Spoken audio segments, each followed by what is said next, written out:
Hey, it's Kaylee. You know me as the Parts Girl, and I work here at PartsEdge.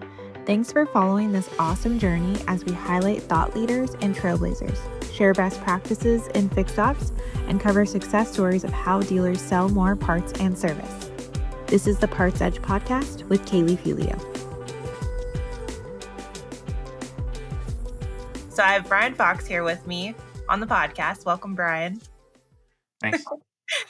What is your role now? I feel like you've evolved so much since we've met. I don't even know what you do now. Formerly director of parts operations for our group. Mm-hmm. And your group's Barnes Crossing Auto? Barnes Crossing Auto Group. We've got 16 locations in the South, basically. We've got one in Kentucky, one in North Carolina, 3 in Alabama, 2 in Tennessee, and then the rest of our stores are in Mississippi. Wow. That's a big role. And so from what we were kind of talking about, you didn't get into auto like normal. It's kind of an interesting story. So I have to hear it. Yeah. I had never been in a dealership like growing up at all. I'm from Columbus, Ohio. So there was some pretty decently sized dealerships there. Like Germain is a big group I know there. And some others, there's several large operations there, but I'd never even been in a dealership until I met this girl. I was like on a mission trip and I met her in college. We reconnected. We didn't start dating really, but that's when we met. And then we reconnected a couple years later and we were dating long distance. And then I proposed to her. And then I had never met her family though. And I had never met her family because we were long distance the whole time. Basically, we were dating. Yeah. Because I was living in Croatia at the time, and she was in the U.S. She was in graduate school, and so I was coming back to the U.S. and we were going to get married that summer, and I asked her parents if I could marry her like over Skype. It was pretty atypical, but the dad was like, well, I guess this is what the kids are doing nowadays. I don't really know. This is kind of weird, but what year was this, by the way? It sounds like forever ago. 2018. So it wasn't that long ago. No. So, no. But I'm 31. I came back in end of May, I think, and we were going to get married in July. So I had to meet her family. Her family had to meet my family. We were going to get married anyways. We just wanted to elope, but the family was important to the families, right? So I came down. Her family's in Mississippi. Came down there, and that's when she told me, hey, she told me that her family was in the car business, but I didn't really know what that meant. I'd never been in a car dealership before. Yeah. And so I went down there, and then her father was like, hey, I want you to come over to the dealership. And that's when the first conversation started about everything the light touches is, the is that here's the territory, here's the business. The Lion King, right? Yep. Yeah. Okay. Yeah. So that's when I learned you got in the scope. That's when I learned the scope of what it was. I married into it. Yeah. Yeah. In his story, my father-in-law's story is really inspiring, I think, and kind of crazy. He was working in dealerships for a long time, but when he was 50 years old, he got a random email about a dealership for sale in Tupelo, Mississippi, and he, with the last of his money, and he had a really fortunate investor. He bought the dealership 2010, and then expanded. Well, we've had 20 dealerships now in that time, from 2010 to now. We're at 16 at the moment, but he went hard and he was really successful with the first one. So that's really cool journey he had. But anyways, I married into it. I worked as kind of a vendor for 2 years. My wife was still finishing grad school. We lived in DC. And during that time, so I was training detail departments up and down the East Coast for McGuire's, so that was my first introduction to dealerships, is actually as a vendor, kind of setting up systems and a flat rate system, just like a service, technician, but for detail departments. Wow. But during that time, we lived 20 miles from Tyson's Corner, which is where NADA, the academy, is. And so, thank God, a friend of my father-in-law's suggested to him, why don't you send Brian to NADA? He lives right there. You don't have to pay for hotel or whatever. So he did. So before I ever worked in a dealership, I went through the academy. What?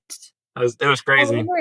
So that I don't think that's common, right? No. Most people there. How did you feel when you were going? People were like, "Who are you? You don't work." Yeah, I was humble and I was like, I know I don't know anything, so it was fine. But and I still had the mustache, so people kind of accepted me. So, but the very first thing I learned about any of it was, at the time, the kind of the better way, not the way that people, as I came to learn when I did start working in the dealership, people just kind of passed down information, whether it was right or wrong.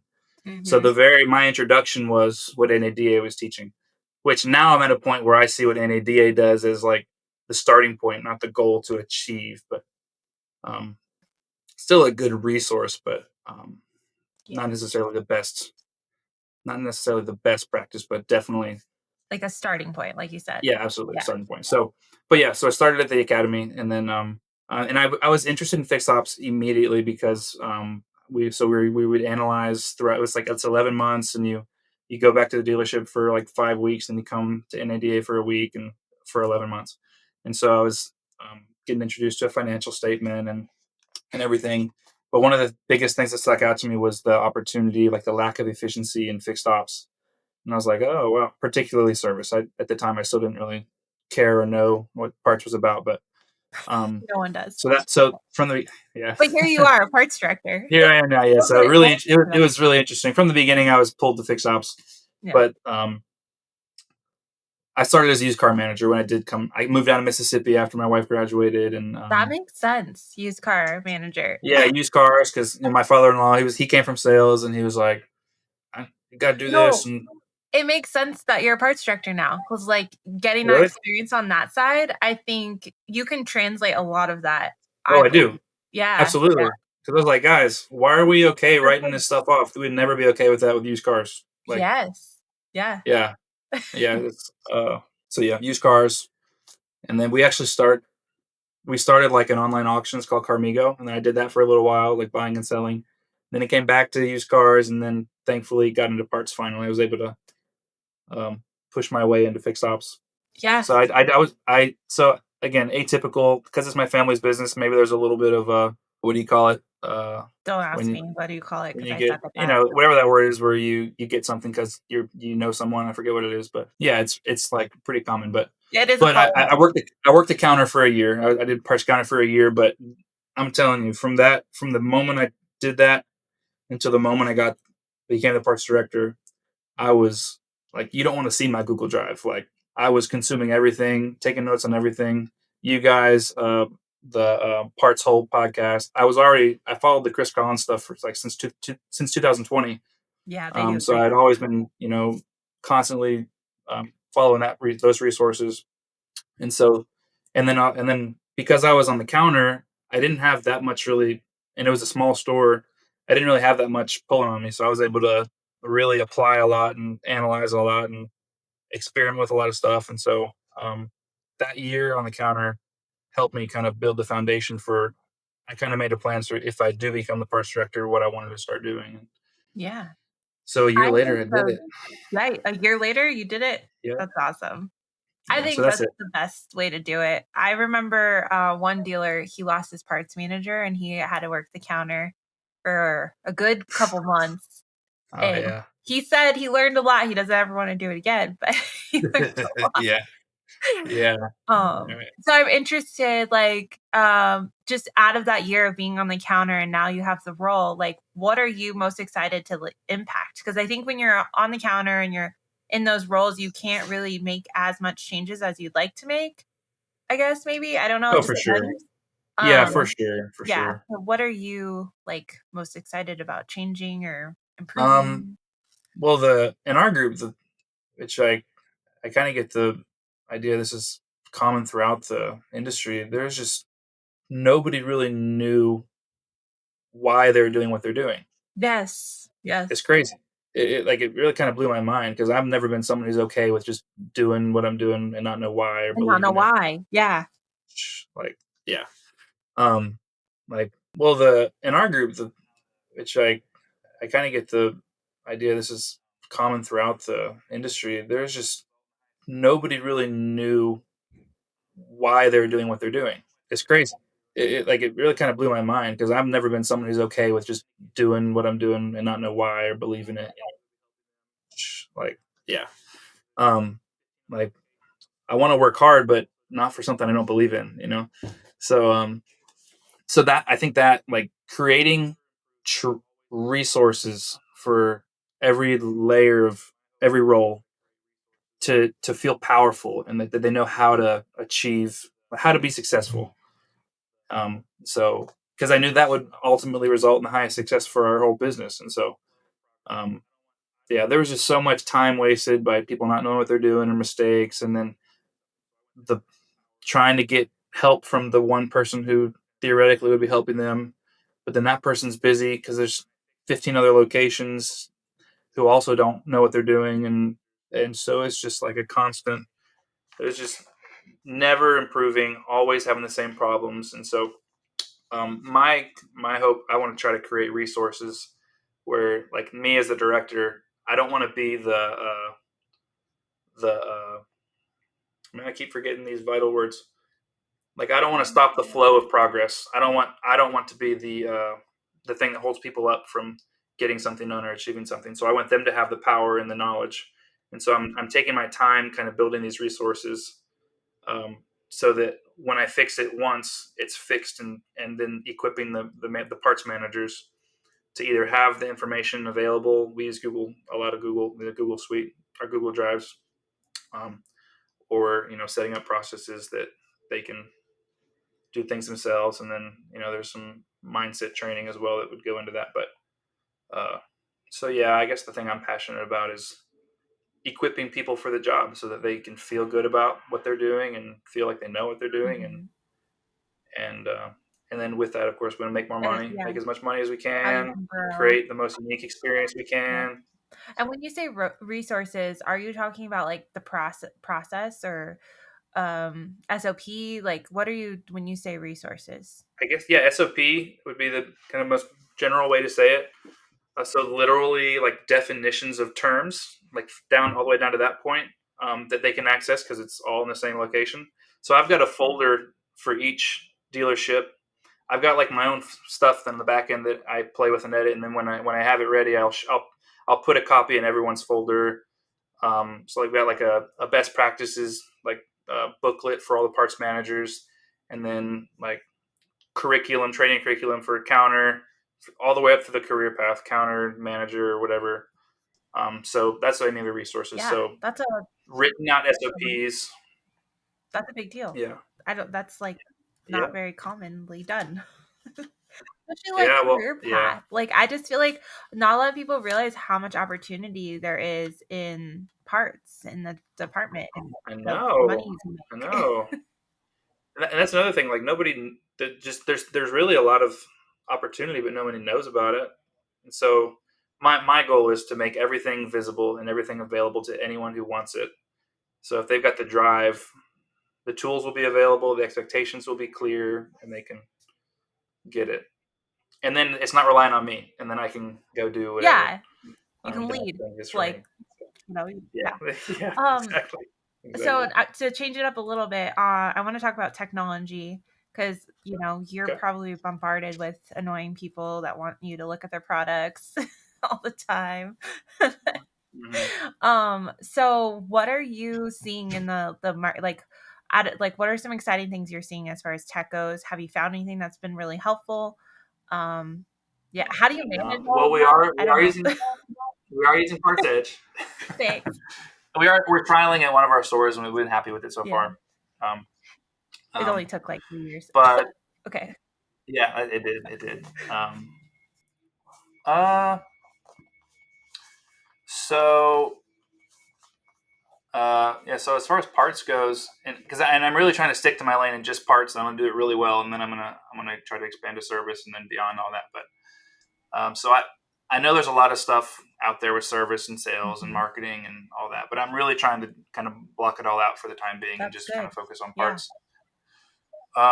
That's okay if there's nothing. You can talk about AI, some of the things that you were. There's the parts direct software, which I want to learn more about. We're one of our sources doing it. I want to look at more at that. Yeah. But no, I mean, all we use, or that I really kind of am aware of, or is we're using PartsEdge a little bit, and then we use Google for everything for organization. Yeah. There's not a lot out there for parts, I guess. No, and I really there's not. on one hand, there's not a lot to parts. Yeah. Like once it's set up, in my opinion, like one, and that honestly, I think like even with we've got 16 stores, but I think once it's properly set, once there's actually a system for each of these things and expectations, and I think it will flow well, and without, and that's why I don't think, honestly, I don't think we've got a parts director and a service kind of fixed ops director. I don't think we need both in our operation. I think I'm going to try to build it so where there is no parts director anymore. But so yeah, there's not a lot out there for parts, but I don't think there's too much to parts because you're not really managing much in the way of people.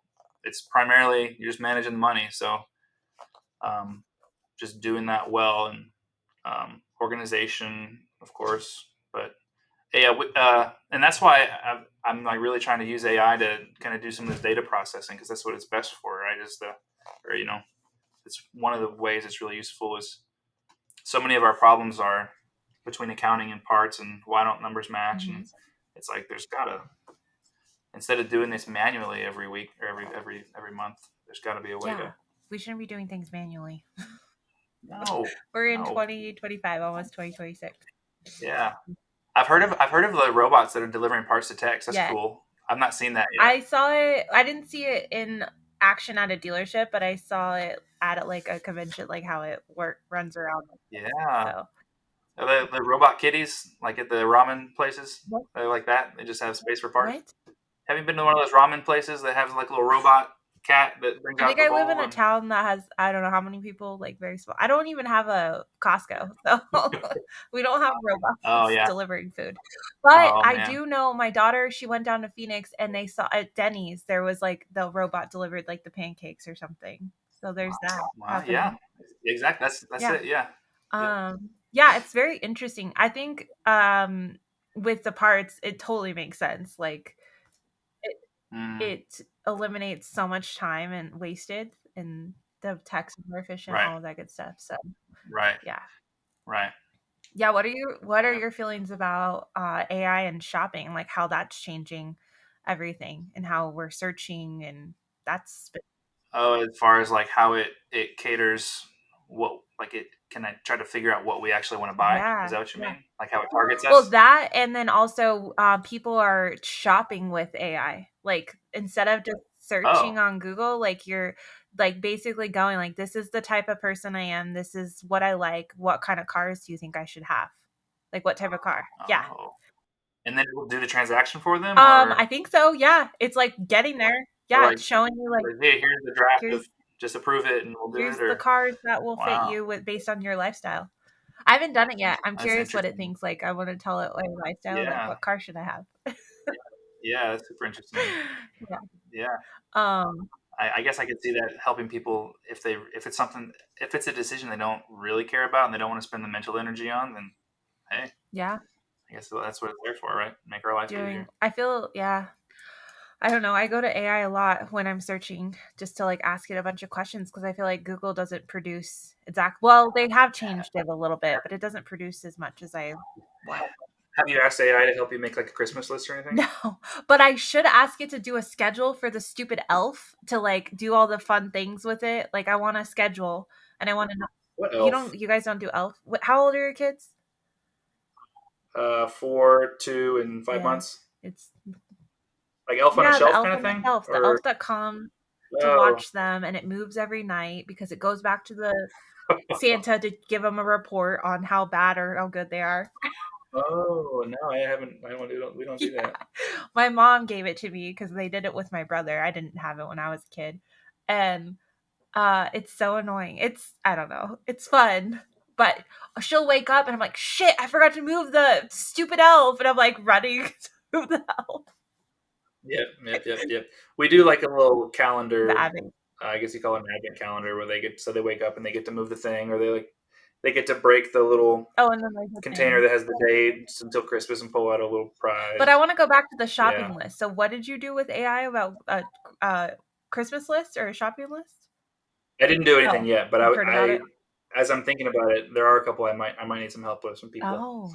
So I might ask it to, because I know a lot, depending on the agent, some of them are good at like brainstorming essentially. So I might try that. Very interesting.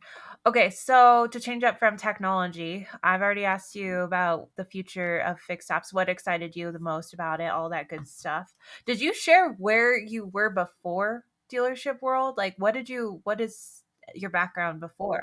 Oh, so I'm Oh God, I feel like this is it good?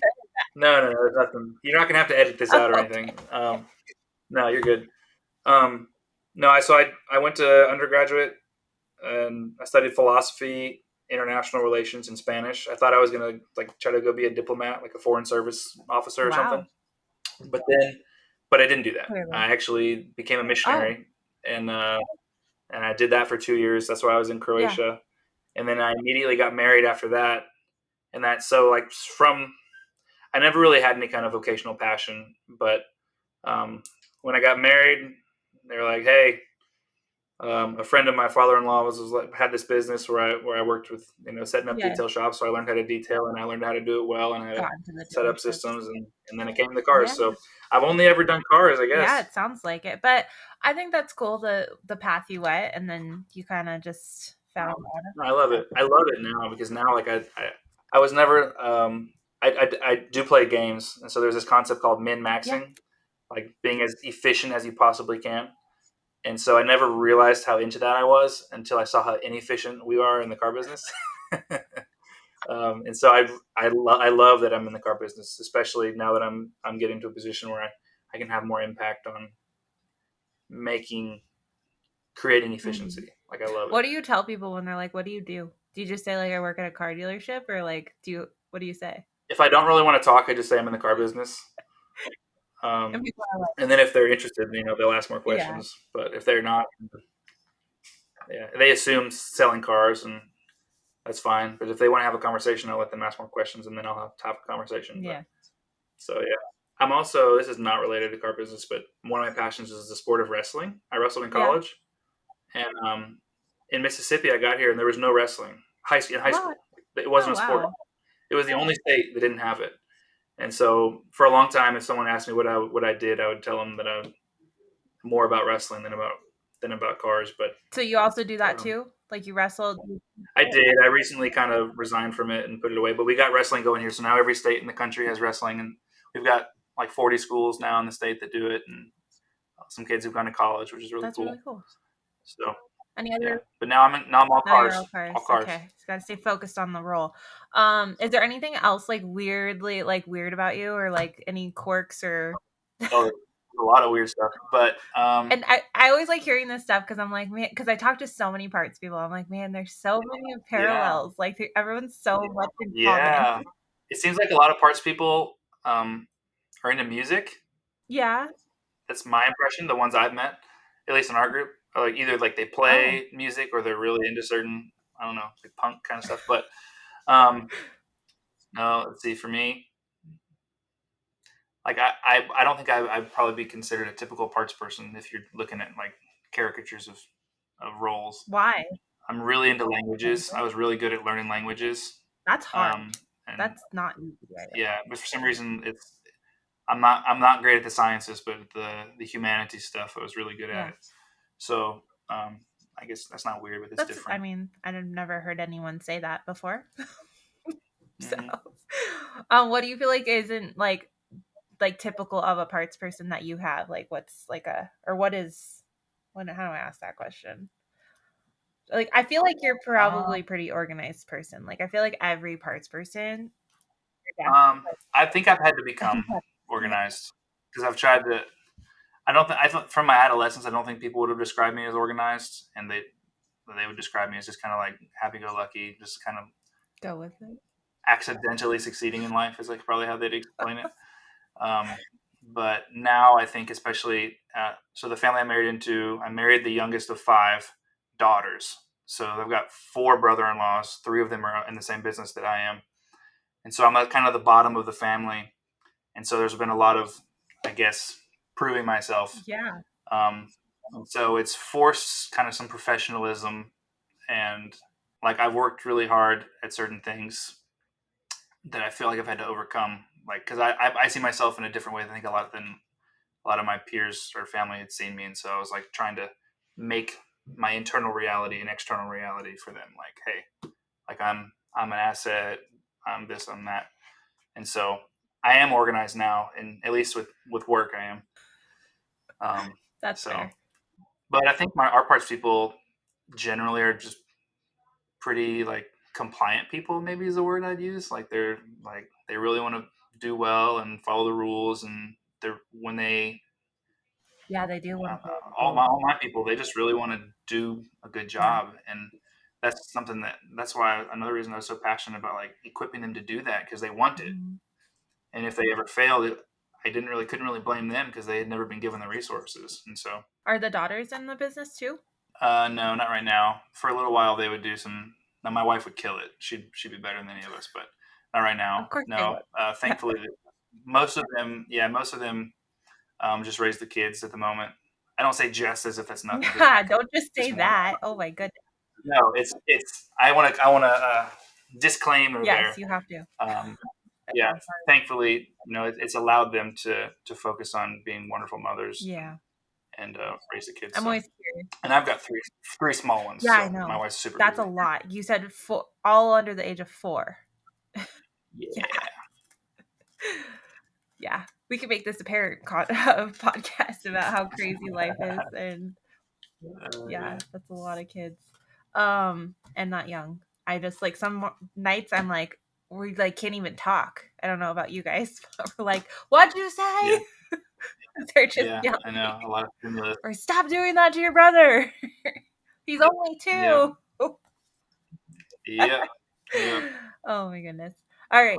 Yeah. So I think as we wrap up, is there anything you want to add about just like 2026? I can't believe I'm saying that. 2026 and what's happening for you guys? I'm excited about 2026. I'm really excited about it. Are you going to NADA? No, I have not been to NADA in a number of years. Oh. But I'm just focusing on our stuff. I think we've got so much to work on. I don't need all the networking and all that right now.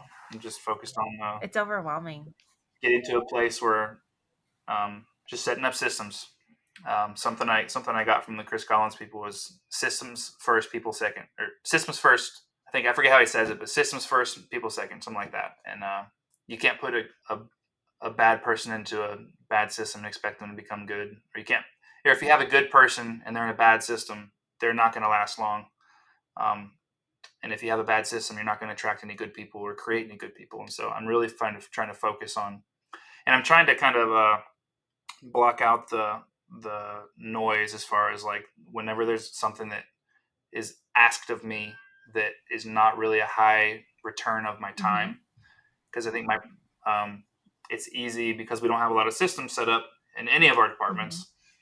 It's really easy for people to just get busy and kind of spin their wheels but not go anywhere. Yeah.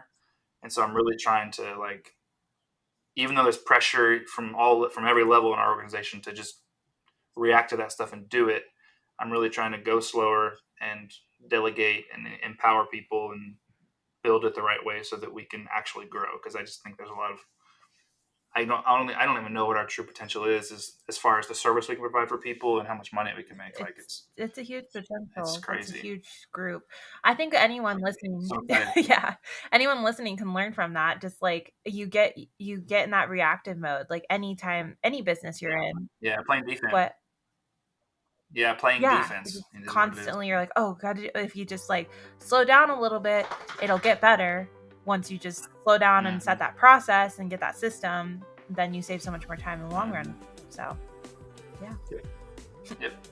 All right. Thanks so much, Brian, for coming on the podcast. I enjoyed our conversation and your story. It's a fun one, how you got in. So, yeah, it's still being written. Yeah. You're just getting started. All right. Thanks. Yep. Thanks for talking with me.